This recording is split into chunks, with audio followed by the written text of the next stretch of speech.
여러분, 안녕하세요. 오늘도 여러분의 건강한 일상을 기록하고 응원하는 이지웰로그입니다. 오늘은 조금 무거운 이야기로 시작해 볼까 합니다. 하지만 끝까지 들어주시면 오늘이 여러분 인생에서 가장 중요한 날이 될 수도 있습니다. 그러니까 오늘만큼은 자리 편하게 앉으시고 차 한 잔 옆에 두시고 천천히 같이 가봐요. 여러분, 암 환자분들이 가장 두려워하는 게 뭔지 아세요? 수술도 힘들고 항암 치료도 너무 고통스럽지만 그것보다 더 무서운 게 있습니다. 바로 재발입니다. 이제 다 나았습니다. 정말 고생 많으셨어요. 의사 선생님한테 그 말 듣고 집으로 돌아오는 날, 얼마나 홀가분하고 기쁘겠어요. 그런데 그로부터 1년, 2년 만에 다시 병원 문을 두드리는 분들이 있습니다. 검사 결과를 보면 암세포가 다시 살아난 거예요. 다른 곳으로 퍼진 경우도 있고요. 저는 그런 분들 곁에서 많이 봤습니다. 그분들이 공통적으로 하시는 말씀이 있어요. 선생님, 저는 퇴원하고 나서 진짜 몸에 좋다는 것만 골라 먹었는데 왜 저한테 이런 일이 또 생기는 걸까요? 저는 그 말씀을 들을 때마다 가슴이 너무 아픕니다. 왜냐고요? 그분들이 건강에 좋다고 굳게 믿고 매일 챙겨 드셨던 음식들 중에 사실은 잠들어 있던 암세포를 살며시 깨우고 쑥쑥 키워주는 것들이 섞여 있었기 때문이에요. 암세포 입장에서는 최고의 도시락을 매일 배달받은 셈이죠. 오늘 영상에서는 바로 그 암세포의 도시락 5가지를 낱낱이 공개해 드립니다. 지금 냉장고 안에, 찬장 안에, 오늘 드신 식탁 위에 있을 수 있는 것들이에요. 본격적으로 시작하기 전에 구독과 좋아요 한 번씩만 눌러주세요. 나중에 하려고 하면 꼭 잊어버리시더라고요. 지금 이 순간 꼭 한 번만요. 여러분의 응원이 저한테는 정말 큰 힘이 됩니다. 자, 그럼 시작해 볼까요? 가장 먼저 우리 식탁에서 치워야 할 첫 번째 음식, 바로 가공육입니다. 햄, 소시지, 베이컨, 어묵. 이름만 들어도 입에 침이 고이시는 분 계시죠? 아침에 후라이팬에 지글지글 구워서 밥이랑 같이 드시면 얼마나 맛있어요. 손주들 도시락에도 빠지면 섭섭한 단골 재료고요. 그런데 여러분, 오늘 제가 냉정하게 한 말씀 드릴게요. 햄과 소시지는 고기가 아닙니다. 고기의 모양을 한 화학 제품에 훨씬 가깝습니다. 왜 그런 말씀을 드리냐고요? 가공육을 만드는 공정을 한번 생각해 보세요. 고기가 상하지 않게 오래 보관하려고, 먹음직스러운 선홍빛을 내려고, 한 입 먹었을 때 감칠맛이 확 터지게 하려고 수십 가지 화학 첨가물이 들어갑니다. 그중 대표적인 게 아질산나트륨이라는 보존제예요. 이 아질산나트륨이 우리 몸에 들어오면 고기 속 단백질과 반응해서 니트로사민이라는 발암 물질로 변합니다. 특히 프라이팬에 구울 때 그 반응이 더 빠르고 강하게 일어납니다. 그 고소한 냄새 뒤에 독성 물질이 함께 피어오르고 있는 거예요. 그래서 세계보건기구 WHO에서 공식적으로 햄과 소시지를 1군 발암물질로 분류했습니다. 담배, 성면과 같은 등급이에요. 인간에게 암을 유발한다는 사실이 과학적으로 명확하게 증명된 물질이라는 뜻입니다. 제가 잊을 수가 없는 분이 한 명 계세요. 70대 초반의 남성분이셨는데 정말 모범적인 생활을 하시던 분이었어요. 술은 명절에도 안 하시고 담배는 젊어서부터 피운 적이 없으시고 매일 아침 6시에 일어나 동네 한 바퀴 산책도 빠짐없이 하셨어요. 근처 경로당에서도 제일 건강한 분으로 소문이 났을 정도였죠. 그런데 이분이 대장암 판정을 받으셨어요. 3기였습니다. 수술을 마치고 회복하시면서 저한테 조용히 물으셨어요. 선생님, 저는 술도 담배도 안 했는데 왜 이렇게 됐을까요? 제가 뭘 잘못한 걸까요? 그래서 제가 여쭤봤어요. 평소에 뭘 즐겨 드시냐고요. 그분이 잠깐 생각하시더니 이렇게 말씀하셨어요. 아침마다 소시지는 꼭 먹었지요. 20년 넘게 아침에 소시지 없으면 밥이 넘어가질 않아서요. 하루에 2~3개씩 20년이면 소시지만 10,000개가 넘습니다.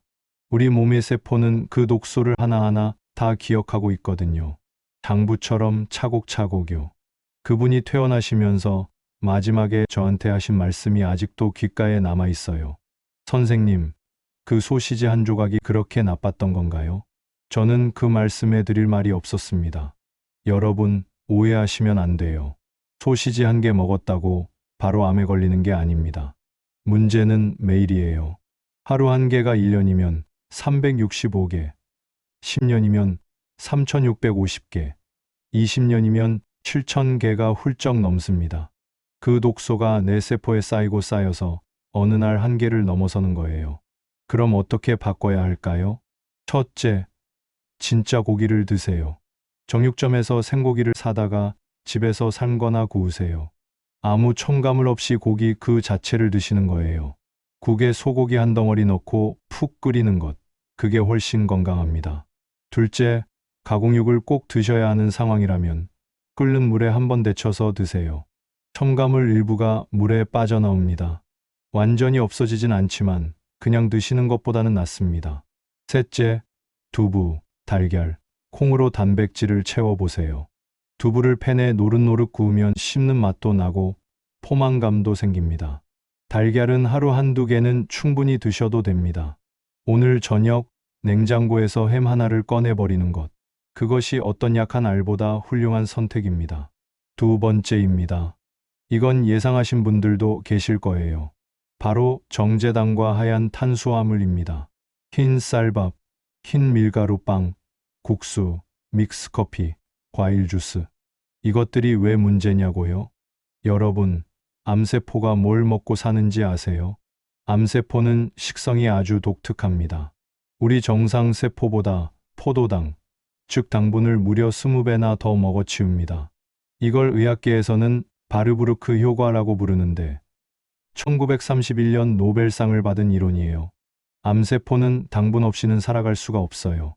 그러니까 우리가 달콤한 걸 먹는 순간 혈액 속 포도당이 확 올라가고 그게 암세포한테 고스란히 배달되는 겁니다. 암세포 입장에서는 매일 푸짐한 밥상을 받는 셈이죠. 이런 분이 계셨어요. 60대 중반의 여성분인데 유방암 수술을 마치고 정말 열심히 관리하고 계신 분이었습니다. 술도 끊고 야식도 끊고 매일 요가도 다니시고 주변에서도 저렇게 열심히 하는 사람이 어디 있냐고 할 정도였어요. 그런데 6개월 후 추적 검사에서 좋지 않은 결과가 나왔어요. 제가 여쭤봤습니다. 혹시 드시는 음식 중에 달콤한 게 있나요? 그분이 잠깐 멈추시더니 이러시는 거예요. 아, 저는 건강을 위해서 매일 아침 사과랑 당근이랑 바나나 갈아서 한 잔 마시거든요. 그게 나쁜 건가요? 아, 마음이 너무 아팠습니다. 그분은 몸에 좋으라고 정성껏 매일 아침 갈아서 드신 거잖아요. 그런데 과일을 갈아서 즙만 마시면 섬유질이 파괴되면서 당분이 혈액 속으로 아주 빠르게 쏟아져 들어옵니다. 통째로 씹어 먹을 때와는 혈당이 오르는 속도 자체가 달라요. 건강을 위해 마신 그 한 잔이 암세포한테 아침 식사를 배달해 드리고 있었던 거예요. 그분께 과일은 통째로 주스보다는 씹어 드시라고 했더니 그 다음 검사부터 수치가 달라지기 시작하셨습니다. 특히 50대 중반이 넘어가면 인슐린 기능이 예전 같지 않아요.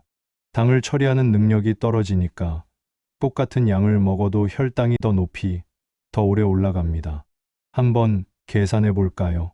아침에 흰 쌀밥 한 공기, 점심엔 국수 한 그릇, 오후엔 믹스커피 한 잔, 저녁 먹고 사과 하나, 반찬엔 간장조림, 설탕 들어간 볶음. 이게 각설탕으로 따지면 하루에 30개에서 40개입니다. 각설탕 30개를 그냥 입에 넣으라고 하면 하실 수 있겠어요? 그런데 우리는 매일 그렇게 살고 있는 거예요. 이렇게 바꿔보세요. 첫째, 갈색 식탁으로 바꾸세요. 흰 쌀밥에 현미, 귀리, 보리 한 줌씩 섞으세요. 처음엔 반반으로 시작해도 됩니다. 빵은 호밀빵이나 통밀빵으로요. 둘째, 식사 순서를 바꾸세요. 채소 먼저, 단백질 다음, 밥은 마지막에. 이 순서 하나만 바꿔도 혈당이 오르는 속도가 크게 달라집니다. 셋째, 과일은 반드시 씹어서 통째로 드세요. 갈아 드시면 설탕물이 됩니다. 세 번째는 튀김 요리와 찌든 기름입니다. 바삭한 치킨, 고소한 감자튀김, 전 부쳐 먹는 명절 음식, 길에서 사 드시는 도넛. 솔직히 다 맛있잖아요. 이게 다 기름의 마법입니다. 그런데 이 기름이 높은 온도에서 가열되면 분자 구조가 뒤틀리면서 자연계에는 없는 괴물, 지방, 트랜스 지방이 만들어집니다. 이게 우리 세포막을 딱딱하게 굳게 만들어요. 세포가 숨을 쉬어야 하는데 창문을 꽉 잠가버리는 거죠. 산소가 부족해진 환경. 암세포는 바로 그 환경을 좋아합니다. 50대 후반 남성분이 계셨어요. 위암으로 수술을 받으시고 회복하셨는데 3개월마다 검진을 받으시면서 저한테도 식이 상담을 받으러 오셨어요. 어느 날 오셨는데 얼굴이 좀 안 좋으셨어요. 검진 수치가 좋지 않게 나온 거예요. 그래서 제가 요즘 뭘 드시냐고 여쭤봤더니 이분이 좀 머뭇머뭇하시다가 이러세요. 요즘 손자가 자꾸 치킨 먹자고 해서요. 손자가 오면 같이 먹는 게 뭐가 나쁘겠나 싶어서 일주일에 2번 정도 같이 먹었어요. 손자 때문에 그 마음이 얼마나 따뜻하고 사랑스럽습니까? 그런데 그 따뜻한 마음이 몸에는 부담이 된 거였죠. 제가 말씀드렸어요. 할아버지, 손자랑 같이 드시는 건 좋아요. 그런데 치킨 대신 찐 닭이나 구운 닭으로 바꿔보시면 어떨까요? 어차피 손자랑 같이 먹는 시간이 중요한 거잖아요. 다음번에 오셨을 때 이분이 웃으시면서 그러세요. 손자가 처음엔 왜 튀기지 않느냐고 투정 부렸는데 할아버지가 아프면 슬프다고 했더니 지금은 오히려 구운 거 더 좋아한대요. 그 말씀에 저도 마음이 뭉클했습니다. 집에서도 주의하셔야 해요. 기름을 아까워서 한번 쓴 걸 또 쓰는 경우 많으시죠? 한번 가열한 기름을 다시 가열하면 트랜스 지방 외에도 벤조피렌이라는 발암 물질이 만들어집니다. 담배 연기에도 들어있는 성분이에요. 건강한 기름 습관을 만들어 보세요. 첫째, 후라이팬에서 연기가 나면 멈추세요. 연기는 기름이 타고 있다는 신호입니다. 둘째, 콩기름, 옥수수유 대신 올리브유를 써보세요. 셋째, 튀기는 것보다 에어프라이어, 찌기, 삶기를 활용해 보세요. 네 번째입니다. 과도한 붉은 고기예요. 고기를 끊으라는 말이 절대 아닙니다. 단백질은 어르신 몸에 꼭 필요합니다. 근육 유지, 면역 기능이 없어서는 안 되죠. 다만 어떤 고기를 어떻게 드시느냐를 바꾸자는 겁니다. 소고기, 돼지고기 같은 붉은 고기에는 포화지방이 많습니다. 이게 소화가 느려서 장을 오래 통과하면서 부패가 일어납니다. 그때 나오는 독성 물질이 장 점막을 계속 자극하고 이게 대장암의 주요 원인이 됩니다. 70대 여성분이 계셨어요. 대장암 수술 후 회복 중이셨는데 아드님이 어머니 몸에 좋으라고 매주 한우 갈비찜을 해드렸답니다. 정성이 얼마나 지극합니까? 아들 마음이 너무 예쁘죠? 그런데 그분이 회복이 더디고 소화도 자꾸 불편하시다고 하셔서 식단을 같이 들여다봤더니 거의 매일 붉은 고기를 드시고 계셨어요.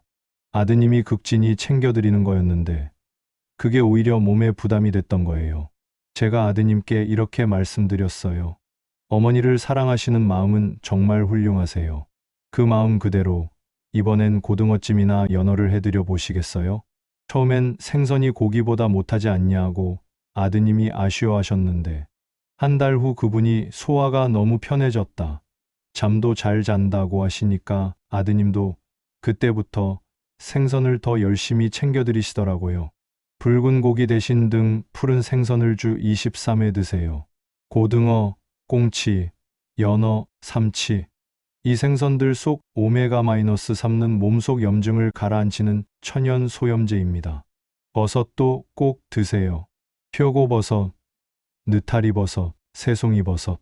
쫄깃한 식감에 면역 세포를 깨우는 성분이 가득합니다. 고기 대신 드셔도 충분한 포만감이 납니다. 마지막 5번째입니다. 이건 많은 분들이 예상 못 하세요. 바로 과도한 유제품입니다. 우유가 몸에 안 좋다고요?